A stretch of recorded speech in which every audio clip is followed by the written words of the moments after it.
Welcome back. आज की इस वीडियो में हम बात करने वाले हैं इनबिल्ट फंक्शंस के बारे में। सबसे पहले हम div mod फंक्शंस के बारे में देखेंगे, उसके बाद any और all फंक्शंस के बारे में हम बात करेंगे, उसके बाद हम एब्सोल्यूट फंक्शंस के बारे में हम बात करेंगे। ये तीनों फंक्शन बहुत ही ज्यादा बेसिक फंक्शन है, तो इसमें आपको ज्यादा टाइम नहीं लगेगा समझने में। सबसे पहले हम बात करते हैं div mod फंक्शंस के बारे में।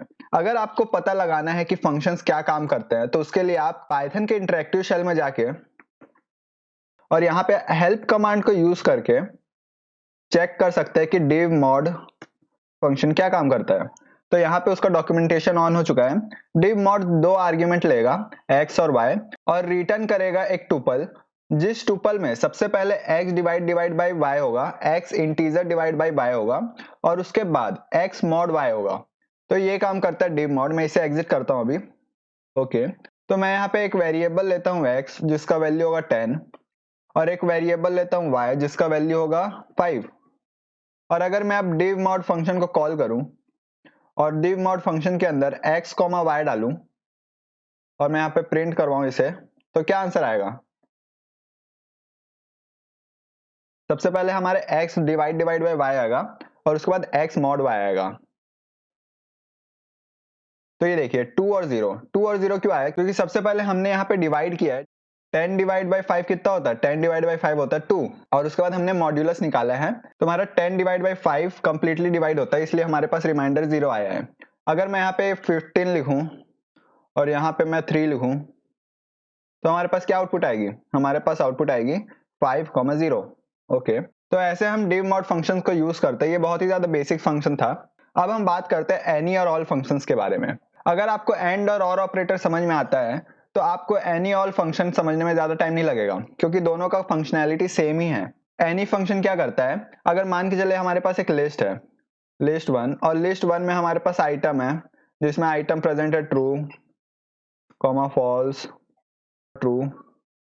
तो यहाँ पे हमारे पास एक लिस्ट है, लिस्ट में हमारे पास बुलियन आइटम प्रेजेंट है, ट्रू, फॉल्स और ट्रू। तो एनी फंक्शन अगर हम कॉल करेंगे इस लिस्ट में, तो अगर हमारे लिस्ट में एक भी आइटम ट्रू हुआ, तो एनी फंक्शन हमें ट्रू प्रोवाइड करेगा, ट्रू रिटर्न करेगा।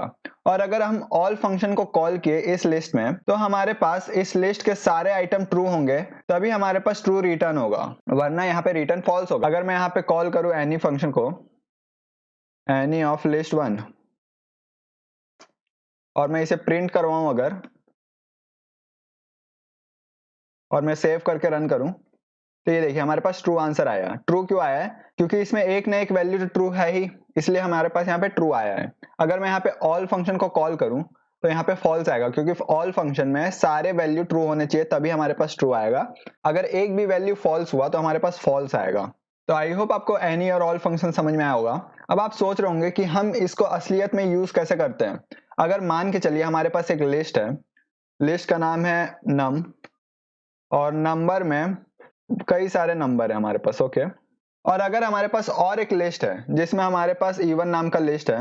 ओके, इवन नाम के लिस्ट में क्या है? हमारे पास यहाँ पे लिस्ट कॉम्प्रिहेंशन को यूज करते हैं, I for I in num if I mod 2 equal to 0। इसका मतलब क्या हुआ? यहाँ पे हमने लिस्ट कॉम्प्रिहेंशन को यूज किया है। हमारे पास आई अपेंड होगा। आई किससे अपेंड होगा? आई होगा num से अपेंड होगा, और तभी अपेंड होगा जब आई mod 2 इक्वल टू 0 होगा। मतलब कि हमारा आई अगर इवन हुआ, तभी हमारा इवन नाम के लिस्ट में अपेंड होगा। तो अगर मैं यहाँ पे प्रिंट करवाऊं इवन को, और मैं सेव करके रन करूं अब, तो ये देखिए हमारे पास एक लिस्ट है जिसमें 2, 4 और 6 है। और अब हमें इसी को चेक करना है कि हमारे इवन नाम के लिस्ट में सारे वैल्यू इवन है कि नहीं। तो इस काम के लिए हम एनी और ऑल फंक्शन को यूज करते हैं। हम कैसे यूज करेंगे? अगर हमें चेक करना है कि इस लिस्ट में सारे वैल्यू इवन है कि नहीं, तो हम उसके लिए कंडीशन लगाएंगे। फाइनल इवन नाम का एक मैं लिस्ट बनाता हूं। ओके, और इसमें क्या होगा? यहाँ पे भी हम लिस्ट कॉम्प्रिहेंशन को यूज करके ट्रू रिटर्न करवाएंगे if I mod 2 equal to 0। हम इसे ब्रैकेट में लेते हैं, और हम यहाँ पे फॉल्स रिटर्न करवाएंगे else false if I mod not equal to 0 for I in even. तो अब हम यहाँ पे फाइनल इवन को प्रिंट करवा के देखते हैं हमारे पास फाइनल इवन में क्या प्रिंट होगी।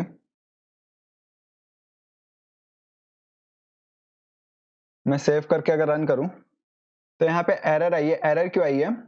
सॉरी, यहाँ पे हमें इफ स्टेटमेंट लगाने की जरूरत नहीं थी, क्योंकि अगर हमारा ये कंडीशन ट्रू हुआ तो हमें ये प्रिंट करवाना था, और अगर हमारा कंडीशन फॉल्स हुआ तो हमें ये प्रिंट करवाना था। हमारे पास और कोई भी कंडीशन नहीं थी, इसलिए हम यहाँ पे इफ और एल्स कंडीशन ही सिर्फ लगाएंगे। अब हम अगर इसे सेव करके रन किया हूं तो ये देखिए हमारे पास पूरा का पूरा ट्रू आ रहा है। तो अब हम इसे चेक कर सकते हैं एनी और ऑल फंक्शन को यूज करके। तो हम यहाँ पे लिखे प्रिंट एनी फाइनल इवन, और अब मैं सेव करके रन करूं तो ये देखिए हमारे पास अब आया है ट्रू। अगर हमें इसमें चेक करवाना है कि इसमें सारे वैल्यू इवन है कि नहीं, तो इसके लिए हम ऑल कंडीशन लगाएंगे। और अब मैं अगर सेव करके रन करूं तो ये देखिए हमारे पास अभी भी ट्रू आ रही है। तो ऐसे हम ऑल और एनी फंक्शन को यूज करते हैं। अब हम बात करते हैं एब्सोल्यूट फंक्शन के बारे में। अगर हमें कोई भी वैल्यू का एब्सोल्यूट वैल्यू निकालना हो तो हम यूज करते हैं एब्सोल्यूट फंक्शन को। अगर मान के चले हमारे पास x में वैल्यू स्टोर है -79.69, तो अगर हमें इस वैल्यू का एब्सोल्यूट वैल्यू निकालना है तो हम abs फंक्शन को यूज करते हैं, abs, और उसमें हम x डालेंगे। और अब हम इसे प्रिंट करवाएं अगर, और मैं अब सेव करके रन करूं तो ये देखिए हमारे पास माइनस का प्लस में हो चुका है। हम एब्सोल्यूट वैल्यू सिर्फ और सिर्फ इंटीजर या फ्लोटिंग का नहीं निकाल सकते हैं, हम चाहें तो हम यहाँ पे कॉम्प्लेक्स नंबर का भी एब्सोल्यूट वैल्यू निकाल सकते हैं। जैसे अगर मैं यहाँ पे एक कॉम्प्लेक्स वेरिएबल बनाऊं जिसमें हम वैल्यू असाइन करें 9 + 8j, तो ये हमारा एक कॉम्प्लेक्स नंबर हुआ। अगर मैं इसका c का टाइप चेक करूं, टाइप ऑफ c, और इसे प्रिंट करवाऊं मैं अगर, और मैं सेव करके रन करूं तो ये देखिए टाइप है कॉम्प्लेक्स। तो हम इसका भी एब्सोल्यूट वैल्यू निकाल सकते हैं एब्सोल्यूट फंक्शन को यूज करके। अगर मैं यहाँ पे प्रिंट करवाऊं abs ऑफ c, और अब मैं सेव करके रन करूं अगर, तो ये देखिए हमारे पास एब्सोल्यूट वैल्यू आ चुकी है। अगर मैं यहाँ पे माइनस में लिखूं और अब मैं सेव करके रन करूं तब भी हमारे पास एब्सोल्यूट वैल्यू ही आएगा। तो ये काम करता है ये तीनों फंक्शन। ये तीनों फंक्शन बहुत ही ज्यादा बेसिक फंक्शन थे। Thank you for watching this video and please like my video and subscribe to my channel for more quality content.